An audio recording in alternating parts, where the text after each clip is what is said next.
Welcome to the Delhi Union.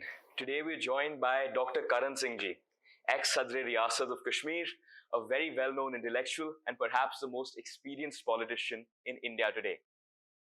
A very early period in your life. As someone who worked closely with Jawaharlal Nehru ji, as well as your father Maharaja Hari Singh, were you often conflicted between the two? And how did you decide to go with Nehruji's philosophy at the end of the day? They were two very different individuals, both very strong people, strong men. My father, of course, had been Maharaja for many years, and Jawaharlal ji was also unique. But their thinking was entirely opposite to each other. Obviously, my father was a feudal ruler, and Jawaharlal ji was a democrat and social democrat and worked for democracy. So there was a conflict between the two, and I was in a way caught in between. At some point in time, I had to take a decision, and I did take a decision to join the democratic forces in India. I realized that feudalism was on the way out in any case, and that was not a sort of life that interested me. I wanted to be part of what Jawaharlal Nehru always used to call the exciting adventure of building a new India. That excited me, so I wanted to be part of it. Do you believe that the integration of Jammu and Kashmir has been done to a larger extent because of the Article 370's abrogation? Well, it was a step. You see, there were lots of steps taken after my father signed the instrument of accession. There were various steps, including 370, which was a bridge between the rest of India, because constitution was not ready by then, remember? They were still working at the constitution. Something had to be done to legally ensure the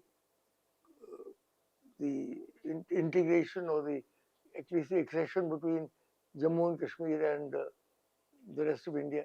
So Article 370 was put in at that time. It was part of an ongoing process. Lots of changes took place over the last 70 years, and the abolition of 370 is in a way the culmination of that process. Certainly. Okay, I understand your predicament.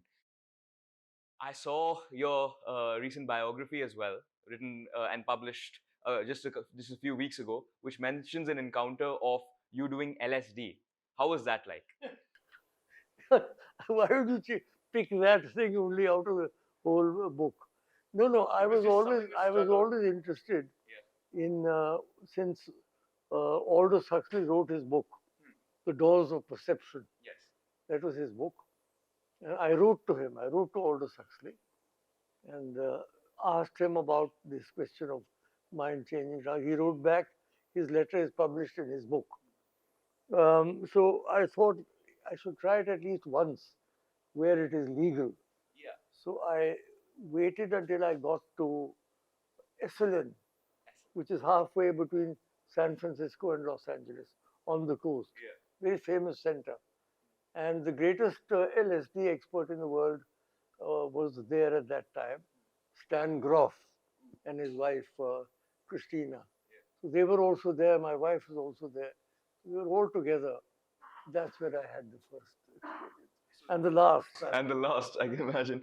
But the reason I asked you that question was because you are a man of paradoxes, in the sense that you're a regent, a prince regent, who also believes firmly in democracy and the rule of the people. And you're also a philosopher and someone who tries to find God. And at the same time, you've been a politician for many years. There have been certain questions about Nehruji's integrity, which I find quite alarming nowadays. In his integrity, his character overall, they're being peddled on the highest levels by spokespeople of the ruling party today. He was a remarkable man. I mean, he was the leader of the post-colonial world. Billions of people around the world looked upon him as the great leader of the free world. And I fully resonate with that. But there are questions still posed. For example, I can say Amit Malviya, who is the national media in charge of the Bharatiya Janata Party, has released pictures of Nehruji with Lady Mountbatten. And he and Lady Mountbatten were good friends, let me say. What their relationship was, I can't say, but they were close. They came to Kashmir together. Indira Gandhi was also there.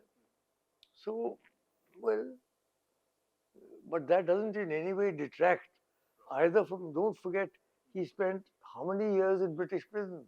So many. He was born in an affluent family and brought up in luxury, and yet he spent, I think, I can't remember the exact number of years that he spent in British prisons. And he was the leader of the charismatic leader of the Indian National Congress. Certainly, sir. Yeah, and you worked with him very closely. So he was my mentor, let me say. I worked with him. He's putting it differently. He was my mentor. Politically, he was my guru. And intellectually, my guru was Dr. Radhakrishnan. Wow. So what a combination. Certainly, sir. And it must have been a privilege to see such stalwarts, and it's a privilege to have you and learn from you now. It's a great privilege to learn from them. Yes, sir. Because they were both extraordinary people. So there's a recent sort of docu-series cum serial TV show which has come out, which is called Freedom at Midnight, based on Dominic Lapierre's book. Yes. Yeah. So in that, the 47-48 war is shown very closely, as well as a depiction of your father. And there's an insinuation made there that British officers still commanded the military forces. And to an extent... On both sides. On both India sides. and Pakistan. And to an extent, they say that there may have been a hand of the British in ensuring that this fight goes on to weaken both India and Pakistan. To what extent? That is one belief. It's difficult to say exactly whether that can be proved or not. But they were, you see, the commanders-in-chief of the Indian Army and the Pakistan Army after partition were both British people. It took some time before the indigenous people became commander-in-chief. Then Cariappa, as you know, was ours. So at the time of the Jammu and Kashmir war, both the commanders-in-chief were British. And we also had a Major Scott, who was chief of the state forces, but he left at the time of partition. Yes, sir. Now, there has always been a profound mystery clouding the deaths of two very prominent Indian leaders, that is Netaji Subhash Chandra Bose as well as Lal Bahadur Shastri ji. And you were old enough, I think, in Netaji Subhash Chandra Bose's death. Well, I just read about it, you know. We read about a plane crash in Taipei. That's what we read about at that time. So the rumors are that he came back as some... He came back, Gumnaam Rahe and all. I know there were lots of rumors for many years. But nothing was proved. I mean, apparently his ashes are still lying in a temple in Japan somewhere.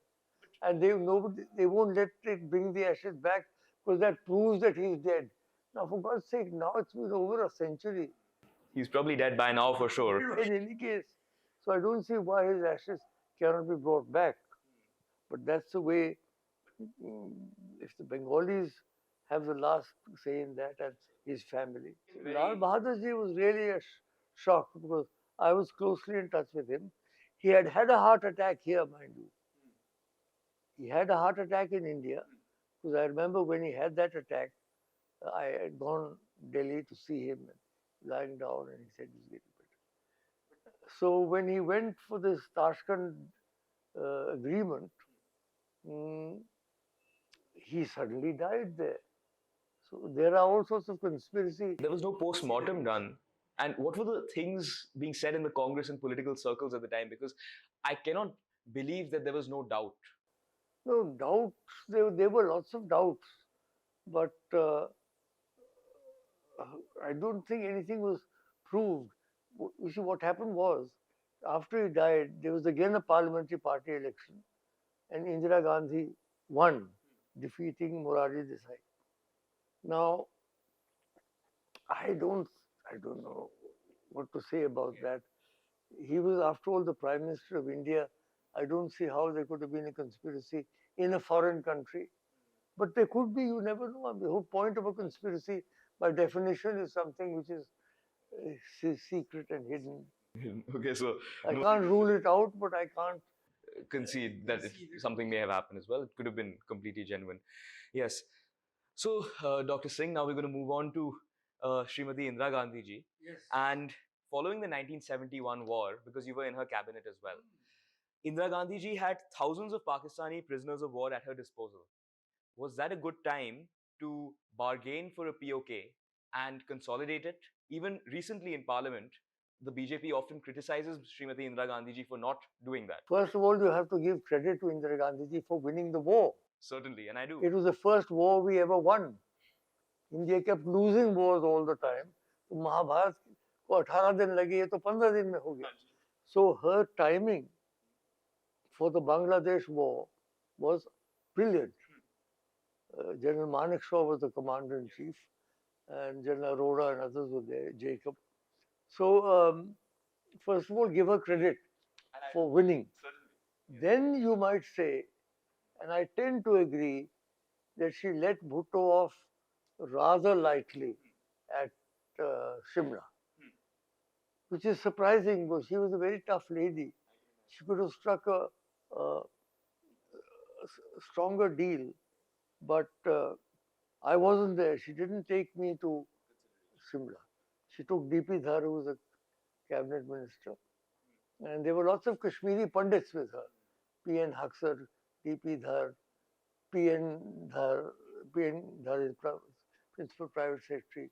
R.N. Kaur was the Director General of this thing, RAW, and T.N. Kaur was our ambassador to Russia. So, oddly enough, by a strange coincidence, it was a whole group of Kashmiri Pandits at Tlaskar. I don't know why she let him off. And it was the Kashmiri Pandits who suffered most, actually. Because in 1990, when that terrible events occurred. So I agree with you that she could have perhaps done let me tell you something interesting. When I was ambassador in America, Henry Kissinger came to see me, the famous Henry Kissinger. And I asked him, I said, Henry, why did you send that nuclear-powered boat up the Bay of Bengal? He said, look, Mr. Ambassador, we knew that Indira Gandhi was going to liberate East Pakistan. We knew that because she was a patriot, she was going to do it. Our fear was that having done that, she would turn on West Pakistan. And that we were not prepared to accept because it was Bhutto who had given the opening, West Pakistan had given the opening to China. Certainly. Yes, sir. So that's the explanation he gave me. I mean, could take it or leave it. Of course. But perhaps at that stage there was some pressure on Indira also to change the matter and not.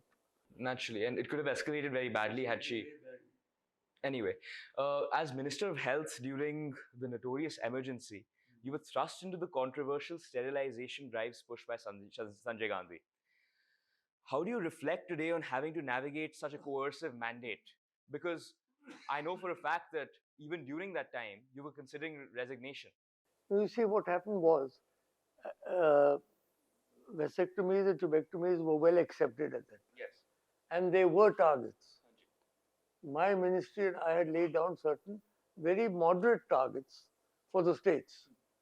Not coercive targets, but itna kar lijiye, aap itna kar lijiye. What Sanjay did was, unfortunately, he made family planning one of his 4-point programs or 5-point programs. I think 5, he had already 4. So उसे एक और डाल दिया. Because लोगों ने मजाक किया, उसके 4 थे, इंदिरा गांधी के 20 थे, तो ये 420 है. आप जानते हैं हमारे यहाँ कोई ना कोई तो उसने 5 कर दिए. तो 5वां जो लिया उसने दुर्भाग्य से वो था फैमिली प्लानिंग और उसने यूनिलैटरली टारगेट्स बढ़ा दिए, डबल कर दिए. और जितने स्टेट के चीफ मिनिस्टर्स थे नॉर्थ इंडिया में उन्होंने देखा ये राइजिंग पावर है संजय, इसको खुश करने का यही तरीका है कि वेसेक्टमीज करो, तब जाके वो सारा हुआ. मैं बहुत दुखी था क्योंकि मैंने कभी वो टारगेट रेज नहीं किया, न कभी मैं संजय के साथ इकट्ठा कहीं अपेयर हुए. वो अपने मीटिंग करते थे, मैं अपना मीटिंग करता. लेकिन दुर्भाग्य हुआ. एक आश्चर्य की बात ये है शिवम, इलेक्शन के बाद आप जानते हैं कितना जबरदस्त रिएक्शन हुआ. इंदिरा गांधी और सारे उसके हार गए, मैं ही जीता. I was the only cabinet minister to win, everybody else lost. Yes, and by a margin as well. and by huge margins. इसका Wow. मतलब लोगों को पता था who was responsible for this. हाँ जी, तो नहीं तो अगर मैं होता responsible जी तो मुझे कहाँ छोड़ना था जी वहाँ. जरूर जरूर I was a directly concerned minister. बिल्कुल सही बात लेकिन कही हम आप. जीते 50,000 वोट. 50,000 वोटों से आप जीते बिल्कुल ढंग से. तो आपने मुझे पिछली बारी जब मैं आपसे मिला था, आपने मुझे बताया था कि राजीव गांधी जी आपके बिल्कुल एक ही दिन पहले आपके साथ थे. यही बैठे थे जहाँ ये बैठा है. यही बैठे थे, मैं यहाँ बैठा था, ये राजीव वहाँ बैठे थे और डिनर पे आए थे राजीव और सोनिया. सोनिया और मेरी वाइफ के साथ वहाँ थे तो राजीव आ गया यहाँ. बड़ी अच्छी उनसे बातचीत हुई. मैं ही सेड डॉक्टर साहब I got it first time too easily because of mummy. I said you will get it again Rajiv, but ख्याल रखो किन लोगों को चुनोगे तुम. इस बार जो लोग तुमने चुने वो सब ने तुम्हें धोखा दिया. तो या गुड नाइट हुआ. दूसरे दिन पता लगा ये दुकान खाम खा का आधी रात को वहाँ तमिलनाडु में मरगातम चंद्रशेखर थी एक, वो अपनी कंस्टिट्यूएंसी में ले गई. आधी रात को लेने का मतलब कोई नहीं था राजीव. प्लेन भी पहले खराब हो गया था, कैंसिल हो गया था, फिर प्लेन ठीक हो गया. खुद चला के भी गए थे. पता नहीं चला के गए थे कि नहीं चला के गए. पायलट थे, मेरी मिनिस्ट्री में पायलट थे. मैं मिनिस्टर था ना सिविल एविएशन, तो मेरे पायलट थे. तो लेकिन बड़ा दुर्भाग्य हुआ क्योंकि देखिए पंडित जी और इंदिरा जी ने तो 3-3 टर्म अपने खत्म कर दिए थे करीब करीब. ये राजीव तो अभी शुरू किया, उसे एक ही टर्म हुआ था उसका. आगे उसने फिर चलना था, उसको वहां मारा गया. बहुत दुख हुआ. हाँ जी, दुर्भाग्य की बात है, पर एक आपका सौभाग्य रहा है कि जो भी नेहरू गांधी परिवार में सदस्य रहे हैं, आपने उनसे ढंग से मुलाकात की है और उन्हें अपना एडवाइस भी दिया है. राहुल गांधी जी से लेकर जवाहरलाल नेहरू जी तक. तो आपके हिसाब से परिवर्तन क्या आया है आज की डेट में कांग्रेस पार्टी में कि वो इस स्थिति में आ गई है, और राहुल गांधी जी के ऊपर आपकी क्या राय है? देखिए राहुल गांधी को तो मैं बिल्कुल बचपन से जानता हूँ, बहुत छोटे. मैं बल्कि राजीव को बचपन से जानता था. वो भी छोटे थे जब मैं पहले पहले पंडित जी के पास आना शुरू किया था. मैंने राहुल कोशिश कर रहा है, हिम्मत कर रहा है. एक तो मुझे नहीं लगता है कि जो लोग रखे हैं उसने भी कोई बड़े प्रभावशाली लोग नहीं है. अब देखिए पार्लियामेंट जैसे शशि थरूर है, ब्रिलियंट आदमी, उसको बैक बेंचर कर लिया. मनीष तिवारी बैक बेंचर है. तो इन लोगों को आगे ले आना चाहिए. मनीष तिवारी जी तो कितने पढ़े लिखे और बड़े पढ़े लिखे दोनों, 3 अलग-अलग कंस्टिट्यूएंसी से जीत के दोनों. मनीष तिवारी, इससे मेरा कहने का मतलब ये है कि उन्होंने भी जो चयन किए हैं ना लोग, वो कोई मुझे लगता है बहुत ठीक है, लेकिन कोई इतने प्रभावशाली नहीं है. ये एक कारण है. दूसरा कारण ये है कि बीजेपी बड़ी जोरों में उठी और मोदी जैसा नेता उनको मिला है जो बहुत सशक्त और प्रभावशाली नेता मानना पड़ेगा. बल्कि मैं जवाहरलाल जी से लेके नरेंद्र मोदी तक जितने प्रधानमंत्री हैं सबको व्यक्तिगत रूप से मिला. और जवाहरलाल जी के बाद अगर कोई प्रधानमंत्री उभरा है तो नरेंद्र मोदी. ये भी वो भी 3 बार जीते, ये भी 3 बार जीते. वो भी सारे देश में बहुत घूमते थे, लाखों लोग आते थे. हालांकि उन दिनों में ये नहीं थे ये सारे टेक्नोलॉजिकल जो माइक्रोफोन, तो लाखों लोग जाते थे जहाँ मोदी जहाँ जाते. उनकी भी विदेश में बहुत इज्जत होती थी जैसे मोदी जी की हो रही है. लेकिन उनकी विचारधारा बिल्कुल अलग थे, वो बात और है. लेकिन अगर उनका उनका करियर देखा जाए, ये दो ही मिलते हैं, बाकी सब अलग. आपके हिसाब से नेहरू जी के समय से मोदी जी के समय तक क्या हमारे सिद्धांतों में कुछ बदलाव आया है? जैसे अगर आपने पिछली बारी फलस्तीन का जिक्र किया था. हाँ, सिद्धांतों में यानी विचारधारा में तो परिवर्तन आया ही आया है. क्योंकि बीजेपी की अपनी विचारधारा है, कांग्रेस की अपनी विचारधारा थी, वो तो परिवर्तित हुआ ही है. वो मैंने उदाहरण दिया कि हम फिलिस्तीनियों के बारे में बहुत बातें करते थे, मिलते भी थे, बहुत बोलते थे. यासर अराफात को मैं व्यक्तिगत जानता था, लेकिन इस बार कोई फिलिस्तीनी के बारे में कोई बात कर नहीं रहा. हालांकि इतने 60-65 हजार मारे गए हैं, उनका कम से कम जिक्र तो करना चाहिए. जरूर जरूर. एक और बात है मुझे इस बात पे व्यक्तिगत तौर पे अफसोस है कि आप कभी राष्ट्रपति नहीं बन सके। अरे छोड़िए, राष्ट्रपति बन के कौन सा ब्रह्म संस्पर्श हो जाता है राष्ट्रपति भवन बन के। बतेरे राष्ट्रपति बने हैं, हाँ जी, पर वो सीढ़ियां नहीं चढ़ी जाती मेरे से राष्ट्रपति। पर हुआ क्या था उस वक्त, क्योंकि मुझे ये भी पता है कि आप काफी करीब आ गए थे, और मैंने जो सुना है सीपीआईएम ने पुल कर दी। हाँ, 2006 में हाँ जी, संभावना हुई थी जब डॉक्टर अब्दुल कलाम का टर्म समाप्त हुआ जी, तो 2006 में सोनिया गांधी ने मुझे कहा, मैंने 2 नाम भेजे हैं। जी, तो दूसरा नाम बाद में पता लगा, शिवराज पाटिल, जो होम मिनिस्टर थे, जिनका देहांत अभी। हाँ जी, तो मुझे जो बताया गया, जब बैठक हुई उन दिनों में हम लेफ्ट फ्रंट पे निर्भर थे, तुम्हें याद होगा, हमारी अपनी मेजॉरिटी नहीं थी, हमारी मेजॉरिटी नहीं थी, लेफ्ट फ्रंट के शायद 100 के करीब लोग थे, तो वो मिला के हमने गवर्नमेंट बनाई। तो बैठे तो वो भी सीपीएम वाले भी बैठे, बृंदा कराट और प्रकाश कराट वगैरह, सीपीआई भी बर्धन।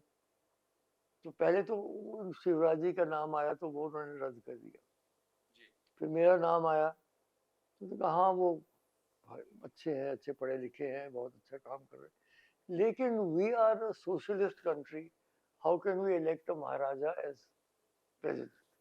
अब बताइए, हमने राज भी छोड़ दिया, पीपल्स भी छोड़ दी, सब कुछ छोड़ दिया, लेकिन उन्होंने ये बात निकाल दी, तो रह गई ये बात। फिर उन्होंने ढूंढ ढांड के क्या करें क्या करें, किसी महिला को ढूंढो, किसी ने कहा कि एक राष्ट्रपति, एक राज्यपाल है राजस्थान में, प्रतिभा पाठ, हाँ उन्हीं को लाओ, उन्हीं को लाओ। अफसोस की बात है, पर फिर भी आपकी जो लेगेसी है वो, मुझे कोई अफसोस नहीं, राष्ट्रपति के पद से भी बहुत ज्यादा है मेरे अनुसार। 5 साल रह गए, बहुत सारे रह गए, कितने। मुझे तो लगता है कि पहले जो हमारे 3 राष्ट्रपति थे, राजेंद्र बाबू से, वो तो बड़े महत्वपूर्ण आदमी थे, 2 बार बने। डॉक्टर राधाकृष्णन थे, बहुत ही अद्भुत व्यक्ति थे वो, और डॉक्टर जाकिर हुसैन, ये 3 प्रभावशाली थे, और फ्रैंकली उसके बाद कोई इतने बने नहीं। तो प्रणब मुखर्जी भी एक राष्ट्रपति हैं जो मेरे दिमाग में आते हैं, जो बड़े महत्वपूर्ण थे। वो प्रधानमंत्री बनना चाहते थे, पर वो बने क्यों नहीं? और डॉक्टर मनमोहन सिंह जी को जब चुना गया, आप भी कांग्रेस की लीडरशिप में, उसी वक्त मैं बैठा था कमरे में, जब मीटिंग हुई, सुनिएगा, सब आश्चर्यचकित हो गए। हम तो बैठे थे सब, मैं तो कांग्रेस पार्लियामेंट्री पार्टी का मेंबर था, हम तो ये सोच रहे थे कि प्रणब मुखर्जी का नाम अनाउंस होने वाला है। आधा घंटा, घंटा, 1.5 घंटा सब सन्नाटा छा गया, सुनी आ गई डॉक्टर मनमोहन सिंह। आश्चर्य हुआ, सपोर्ट किया सबको। वैसे डॉक्टर मनमोहन सिंह बढ़िया आदमी, बहुत बढ़िया आदमी, मुझे व्यक्तिगत रूप से, मैं पंजाबी में बात करता था उनसे, बहुत बढ़िया आदमी थे। जब वो कॉलेज में थे तो मैंने उनको प्राइज भी दिया था। मैंने इसके बारे में पढ़ा है, वो टॉपर रहे थे होशियारपुर में। वो कॉलेज से कहीं पंजाब में ही था, तो मैं उस दिन चीफ गेस्ट था, तो उनको तो वो बड़े बढ़िया तो बन गए। अब दूसरी बार जो था, तो प्रणब बाबू फिर बनना चाहते थे, और हमें ये पता लगा कि उन्होंने कहा कि या तो मुझे प्रधानमंत्री बनाओ, नहीं हो तो राष्ट्रपति बनाओ। तो सोनिया गांधी ने फाइनली उनको राष्ट्रपति, उस समय व्यक्तिगत रूप से मुझे लगता है द्वितीय बार अगर प्रणब बाबू को बना देते और मनमोहन सिंह जी को राष्ट्रपति बना देते, तो शायद हमारी बुरी दशा जो उसके बाद में न होती। आपके हिसाब से जो कांग्रेस की पूरी पावर है, वो केवल एक फैमिली के साथ जुड़ी हुई है? केवल नहीं, लेकिन एक फैमिली के साथ जुड़ी हुई है। मैं केवल नहीं कहूंगा, क्योंकि और भी बहुत, सरदार वल्लभ भाई पटेल थे, कितने कितने बड़े बड़े नेता थे। 50 सालों तक की बात कर रहा हूँ। शायद मेरे अनुसार यही कांग्रेस की सबसे बड़ी कमी रही है कि एक ही परिवार से इतना जुड़ाव। देखिए, कभी भी गांधी परिवार के बगैर भी नहीं चल सकती कांग्रेस, और गांधी परिवार के साथ ही नहीं, तो कैसे छोड़े? गांधी परिवार को छोड़ दिया तो इस साथ हो सकता है कि अलग अलग टुकड़े टूट जाए। जिक्र किया मनीष तिवारी जी का, सचिन पायलट जी का, इन लोगों को क्यों नहीं लाते? बहुत योग्य नेता हैं। क्षेत्र के नेता आपके परिवार के सदस्य ज्योतिरादित्य सिंधिया जी ने भी कांग्रेस पार्टी छोड़ी इसी वजह से। ये बहुत सारे लोगों ने छोड़ दी, हाँ जी राहुल की कमजोरी रही। उनके पास बहुत बढ़िया लोग थे, जी, जैसे ज्योतिरादित्य सिंधिया थे, आरपीएन सिंह, जितेंद्र प्रसाद थे इत्यादि। वो सब इनके साथ थे शुरू में। अब इनको नहीं रख सके साथ, ये उनकी कमजोरी रही, और उनके सबके जाने से कांग्रेस काफी कमजोर हो गई। अब मैं राजनीति से थोड़ा मोड़कर आर्ट, कल्चर और म्यूजिक के बारे में बात करूंगा। हाँ जी, तो मुझे ये आश्चर्य हुआ कि आप एक ट्रेन्ड क्लासिकल सिंगर हैं, जो ट्रेन्ड ट्रेडिशनल डोगरा म्यूजिक भी आपने काफी गीत लिखे हैं, सीडी आपकी बड़ी पॉपुलर थी और आपने काफी गीत भी लिखे हैं। इनमें से आपका पसंदीदा कौन सा सबसे ज्यादा? 3 प्रकार के संगीत मैंने सीखे। जी डोगरा संगीत जो है, डोगरा पहाड़ी संगीत, जी माँ जी मेरे कांगड़ा के गांव के थे, जी वो राजकुमारी नहीं थे। जी तो गांव से जो गाना गाए जाते थे उत्सवों के ऊपर वगैरह, वो मैंने उनसे सीखे। जी क्लासिकल म्यूजिक, शास्त्रीय संगीत पिताजी ने सिखवाया। जी 12 साल की उम्र से बैठा के रियाज करवाते थे, रोज टीचर आता था,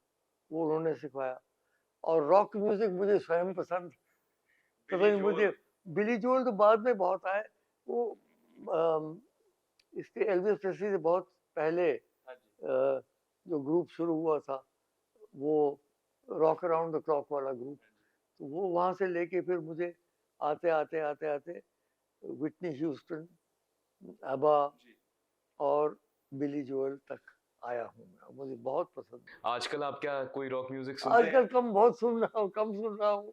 नए अब मुझे अब पता नहीं, उसके बाद तो बहुत सारे नए गायक लिखे होंगे, लेकिन एल्विस प्रेस्ली और क्लिफ रिचर्ड लड़का जो इंडिया में ही पैदा हुआ था, उसके गाने मुझे बहुत पसंद थे। तो अब I've got a funny feeling that I'm falling in love with you. You remember that? Of course, sir. Now, the last time we had spoken, which wasn't recorded, we were talking a lot about God and the Upanishads as well as your interfaith dialogue, and you've made considerable effort in collecting various religions and coming to a conformed idea of the Lord, at least discussing and questioning Him. So, I want to ask you today, what is your idea of God? And in all your years of practice and praying, have you ever found a particular deity who resonates with you and a particular shlok which you'd like to Let me impart? tell you first of all, Yes, I've been interested in religion all my life, certainly. and I came to the Upanishads through Plato first. I started with the Greek philosophers. Then from there I shifted to the Upanishads, and they are the supreme texts of Hinduism, by the way. Even the Bhagavad Gita is a derivative text. Absolutely. The supreme texts are the Upanishads. So, usme I've been. Meanwhile, there's the interfaith movement. Yes, sir. 1893 in Chicago, the first parliament of the world's religion, where Swami Vivekananda made such a tremendous impression. After 100 years, 1993, the Chicago group decided to revive the parliaments. Yes. And from then on, every 5 years, parliaments are held around the world. Apart from that, interfaith movement was there. Yes. I was involved with a group called the Temple of Understanding. Yes, sir. In New York, a very powerful interfaith group. Then I started the Interfaith Temple of Understanding India Foundation here. So our idea is that we bring people together, not in a Shastra Arth. Shastra Arth meant trying to prove which one is better. Absolutely. This is not a Shastra, this is a Samavad. Let's try and understand at least the other religion. Now, you know, I come from a Muslim majority state myself. Yes, sir. हम तो बचपन में जहाँ अपने मंदिरों में जाते थे, वहाँ मखदूम साहब भी जाते थे, चरारे शरीफ भी जाते थे। हमारे तो शुरू से ये सब, और अमृतसर से हमारा परिवार उठा, इसलिए मेरे में तो इंटरफेथ निहित है, तो उसकी कोशिश हम कर रहे हैं। अब आप कह रहे डिएटीज, बहुत सारी डिएटीज हमारे यहाँ।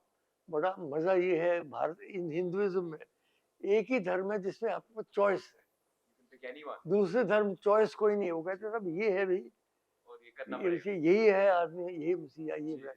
हमारे यहाँ तो इतने जितने देवी देवता है, जो चुनिए, देवी चुनिए, देवता चुनिए, और अलग अलग बहुत सारे।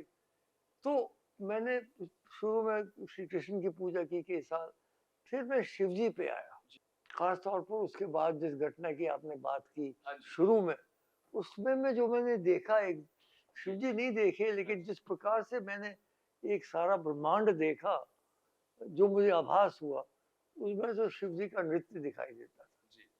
तो नटराज जो है, देखिए आपके सामने मेरे घर पे आप देखेंगे हर एक जगह है। तो पिछले 35 साल से शिव जी की पूजा कर रहा हूँ, और श्लोक तो बहुत है, एक से एक बढ़ के श्लोक है। एक आप शायद अगर हमें श्लोक सुना सकें तो हमें बहुत अच्छा लगेगा। ध्यायेत नित्यं महेशं रजतगिरिनिभं चारुचन्द्रावतंसं रत्नाकल्पोज्ज्वलाङ्गं परशुमेघवराभीतिहस्तं प्रसन्नं पद्मासीनं समन्तात् स्तुतममर्गणैः व्याघ्रकृतिं वसानं विश्वाद्यं विश्ववन्द्यं निखिलभयहरं पंचभक्त्रं त्रिनेत्रम्। एक से एक बढ़ के श्लोक तो खैर है। तो शिव जी की पूजा करता हूँ। अब आप कहते कहाँ तक पहुंचा, मैं अभी तक कहीं पहुंचा नहीं हूँ, मैं तो मार्ग में हूँ। लोगों को गलत ख्याल है कि मैं बहुत पहुंचा हुआ हूँ, लेकिन मैं समझता हूँ अगर वो गलत फहमी है तो रहे, मैं क्यों ना करूँ। लेकिन असली बात ये है कि मैं जितना लोग समझते हैं इतना पहुंचा हुआ नहीं। मेरे विचार थोड़े अलग हैं, पर फिर भी हाँ जी, हाँ जी, ऑफ कोर्स सर। सर, तो अब आपसे एक रैपिड फायर राउंड, फिर हम इस इंटरव्यू का समाप्त करेंगे। आपके टॉप 3 प्राइम मिनिस्टर्स कौन रहे हैं? जवाहरलाल नेहरू, इंदिरा गांधी, नरेंद्र भाई मोदी। ओह वाह! आपका पसंदीदा खाना? डोगरी वो खट्टा अम्बुल होता है, उसको कहते हैं, बनता है और खट्टी दाल बनती है डोगरी, वो मुझे पसंद है। एक one line of advice for the youth. Have confidence in yourself Yes. and in the country. Yes. Never lose confidence. That is the secret.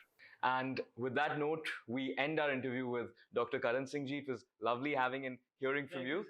And very, very nice meeting with you. And the penchant he has for curiosity, and the fact that at 94 years of age, 95. 95 next month, next week. Next week, 10th of March. 9th. 9th of March, okay. Thank you so much, Dr. Singh, Not at all. for joining us. Pleasure. Thank you.